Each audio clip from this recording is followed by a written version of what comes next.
တင်နန်းသားတရားကကျွန်တော်မေးတယ်ကျွန်တော်တို့ D5 မှာပေါ့နော်ကုရ်အာန်ကျမ်းတော်မြတ်က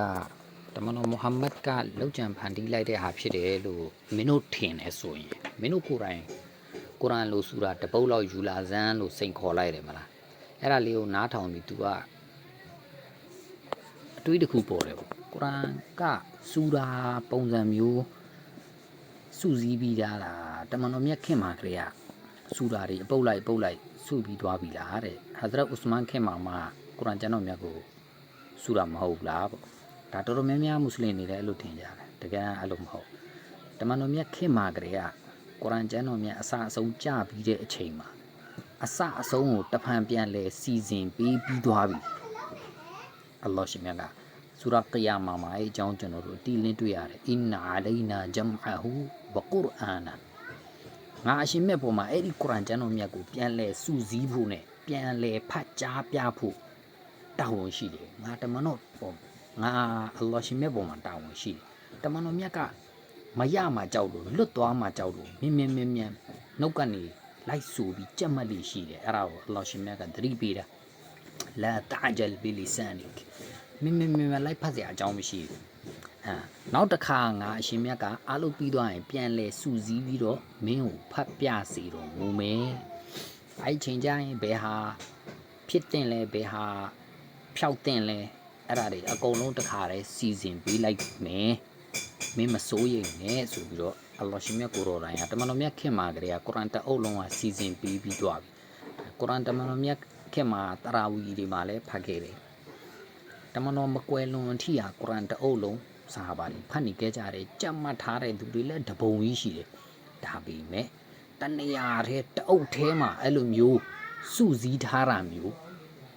အဲ့ဒါမျိုးကြတော့မရှိခဲ့တော့အဲ့တနေရာထဲမှာတအုပ်ထဲမှာစုစည်းပြီးရေးထားတာမရှိပေမဲ့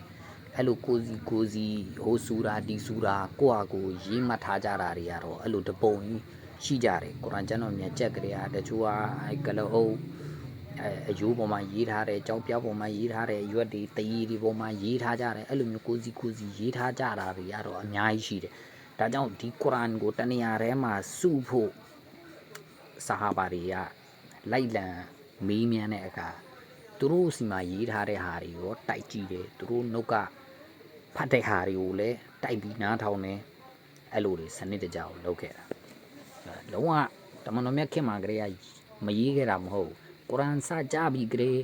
ဆိုကလေးကတမန်တော်မြတ်ကဆာဟာဘာတွေကိုရေးခိုင်းတာလေကျတဲ့သူတွေလည်းကြောက်လိုက်တယ်ရေးတဲ့သူတွေလည်းရေးပလိုက်တယ်ဒါပေမဲ့တနေရာထဲမှာမစုတော့ဘူးဟာဇရတ်အဘူဘကာခင်မှာစစ်ပွဲတစ်ပွဲမှာကုရ်အာန်ကြက်ထားတဲ့ဟာဖစ်ဆာဟာဘာတော်တော်များများကွယ်လွန်သွားတော့လူတွေစိုးရိမ်ကုန်တယ်ဒါကဆာဟာဘာတွေကကုရ်အာန်ကျမ်းတော်မြတ်ကြားရောက်စဉ်ကုရ်အာန်ကျမ်းတော်မြတ်ရဲ့အကြီးမားဆုံးတတ်သိတွေဖြစ်တယ်အဲ့တော့သူတို့ရှိနေစဉ်ကာလမှာပဲတနေရာထဲမှာတအုပ်ထဲမှာငါတို့စုလိုက်ရင်မကောင်းဘူးလားဆိုပြီး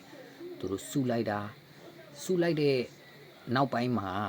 အဲ့ကုရ်အာန်ကိုပဲအခြေခံပြီးကုရ်အာန်တအုပ်ရလာခဲ့ပြီအဲ့ဒီကုရ်အာန်ကိုဆာဟာဘာတွေအားလုံးရဲ့တတ်သိနဲ့တကွပြောချင်တာအဲ့ကုရ်အာန်ကိုစုတဲ့အခါမှာလဲဆာဟာဘာတွေကွဲလွဲမှုမရှိဘူးကုရ်အာန်အာယတ်တွေကြတ်ထားတဲ့သူတွေဆာဟာဘာတွေကိုပြတယ်သူတို့စီကနေတိုက်စစ်တယ်ကိုယ်တိုင်ရေးသားကြတဲ့ဆာဟာဘာတွေကိုယ်တိုင်ဝဟီစရေးခဲ့ကြတဲ့ဆာဟာဘာတွေကိုတာဝန်ပေးတာအဲ့ဒါစုဖို့ဒုတိယတစ်ကြိမ်ဟာဇရတ်ဥစမန်ခင်မှာအဲ့လိုစုပြီးသားကုရ်အာန်ကျမ်းတော်မြတ်ကိုပဲပြန်ပြီး copy တွေအများကြီးပွားဖို့တာဝန်ပေးတဲ့အခါမှာလေပထမဝဟီရေးခဲ့တဲ့ဆာဟာဘာကိုပဲပြန်တာဝန်ပေးတာဟာဇရတ်အဘူဘကာခင်မှာစုခဲ့တဲ့ဆာဟာဘာကိုပဲတာဝန်ပေးတာအဲ့တော့ဟာဇရတ်ဥစမန်ခင်မှာကုရ်အာန်ကျမ်းတော်မြတ်ကိုပြန်စုခဲ့တာမဟုတ်ဘူးဟာဇရတ်အဘူဘကာခင်မှာကလေးကတနေရာထဲမှာစုပြီးသားကျမ်းဂန်ပုံစံဖြစ်ပြီးသားဟာကိုမှ copy တွေအများကြီးပွားပြီးနိုင်ငံတလွားကိုပို့ခဲ့တာဖြစ်ပါတယ်ဒါလေးကိုကျွန်တော်လမ်းကြုံလို့ပြောပြတာကျွန်တော်တို့ကုရ်အာန်သင်တန်းမှာကမရှင်းတာရှိမေးလို့ရတယ်ဖြေပေးပါတယ်ပြီးတော့သင်တန်းတက်ချင်တဲ့သူလည်းလာ join လို့ရတယ် Telegram နံပါတ်နဲ့ကျွန်တော်TikTok Viber မှာ CB မှာပဲဖြစ်ဖြစ်လာပို့ပေးထားပါနောက်တစ်ခေါက်ပြောမယ် fees တွေပါတွေဈေးကြီးမာတွေပါလေမကြောက်နဲ့ fees က1000တက်မှတ်ထားတယ်ဆိုတာကလေဒါနမ်ကဝတ်တီပဲအလကားမကြိုက်တဲ့သူတွေအလကားဆိုရင်တက်ရမှာစိတ်ထဲတစ်မျိုးဖြစ်နေတဲ့သူတွေကို respect ထားတဲ့အနေနဲ့ကျွန်တော်1000တက်မှတ်ထားတာဖြစ်တယ်ဆိုတော့ကုရ်အာန်နဲ့နီးစပ်ခြင်းတဲ့သူကုရ်အာန်အကြောင်းသိခြင်းတဲ့သူလူမျိုးဘာသာမရွေးဘယ်သူမဆိုအရွယ်ကစားဘာမှကန့်တတ်ထားတာမရှိဘူးလူကြီးဖြစ်စေကလေးဖြစ်စေအကုန်လာလို့ရတယ်ဆလာမုအလိုင်ကွမ်ဝရဟ်မတ်တူလာဟီဝဘရကာတူ